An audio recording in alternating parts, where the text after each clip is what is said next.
Mathieu, 18 ans, Jean-Baptiste, 16 ans et Émilie, 20 ans. Une fratrie a priori sans histoire disparaissent entre juin et août 2005. Que s'est-il passé à Ramatuelle dans le Var? Salut, mon petit nounours. Aujourd'hui, nous allons parler d'une histoire qui, en 2026, n'est toujours pas résolue. Hein, mon petit Jean-Jacques? Avant de raconter cette histoire, parlons un petit peu de cette famille. Nous avons la maman, Cécile Tirard, qui était aide ménagère, le papa, Dominique Tirard, qui était un ancien boucher. Ils ont 3 enfants, Mathieu, Jean-Baptiste et Émilie. Tout commence en juin 2005 où les 2 frères disparaissent du jour au lendemain sans donner aucune nouvelle. Puis vient au tour de la sœur qui disparaît à son tour le 6 août 2005. Au début, personne ne s'inquiète vraiment puisque ce sont des jeunes qui ont l'habitude de vagabonder et de disparaître comme ça quelques jours puis de revenir. Et puis un jour, tu as la maman qui s'est dit « Oh bah tiens,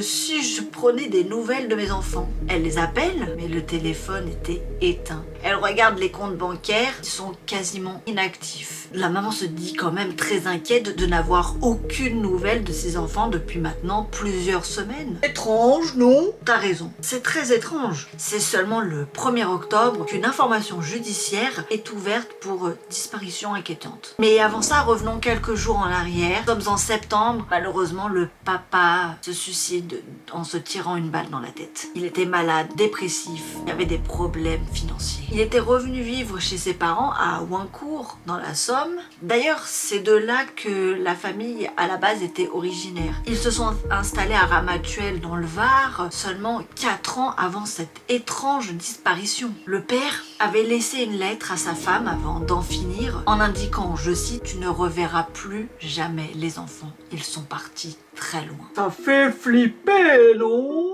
Ah oui, j'imagine pas recevoir ce genre de lettre. Pour comprendre mieux cette histoire, les parents étaient, avant toute la disparition des frères et de la sœur, ils étaient en conflit. Ils se sont donc séparés, à tel point que la mère avait déjà porté plainte à plusieurs reprises contre le père à la gendarmerie pour des violences volontaires. Elle avait ensuite quitté le cocon familial et disait, je cite, « Mon mari continue à m'harceler. Il n'aurait jamais supporté la séparation et a menacé à plusieurs reprises d'en finir. » La mère, elle, pensait que c'était du chantage. Elle dit même qu'il n'aurait jamais fait de mal à ses enfants. Il n'a jamais levé la main sur eux. Par rapport à ces garçons qui ont donc disparu en juin 2005, la mère disait que c'était pas étonnant pour elle que les garçons disparaissent comme ça. Ils avaient déjà disparu auparavant sans même donner d'adresse pendant plusieurs jours, plusieurs semaines. Mais là, effectivement, entre juin et octobre, ça faisait beaucoup de temps qu'ils n'avaient pas donné de nouvelles quand même. Tandis que pour Émilie, c'était pourtant pas du tout dans ses habitudes de partir comme ça sans donner de nouvelles. Elle envoyait toujours au moins un message ou un appel pour dire où elle était, ce qu'elle faisait, avec qui, etc. La mère dira qu'elle a eu pourtant 1 semaine avant sa disparition au téléphone et que selon elle, tout allait bien. Pourtant, sa fille est partie du jour au lendemain sans donner plus aucune nouvelle, en laissant là son employeur, un hôtelier de la région, sans demander son solde de tout compte. Elle aurait seulement abandonné quelques affaires auxquelles elle était attachée chez une amie très proche. À Marseille, un lieutenant-colonel qui était sur l'affaire dit que c'est aussi une fugue. Ils ont pourtant expertisé le couteau de boucher du père qu'ils ont retrouvé dans sa voiture, mais rien, aucune trace ADN. Rien ne peut laisser penser à un homicide. Pourtant, le lendemain de la disparition des 2 garçons, le père a été alerté la gendarmerie de Saint-Tropez pour que finalement, quelques jours plus tard, il demande l'arrêt complet des recherches. Il aurait, soi-disant, repris un contact téléphonique avec ses fils. Il est quand même bizarre, le père. Le père aurait même dit qu'il recevait des appels directement de ses fils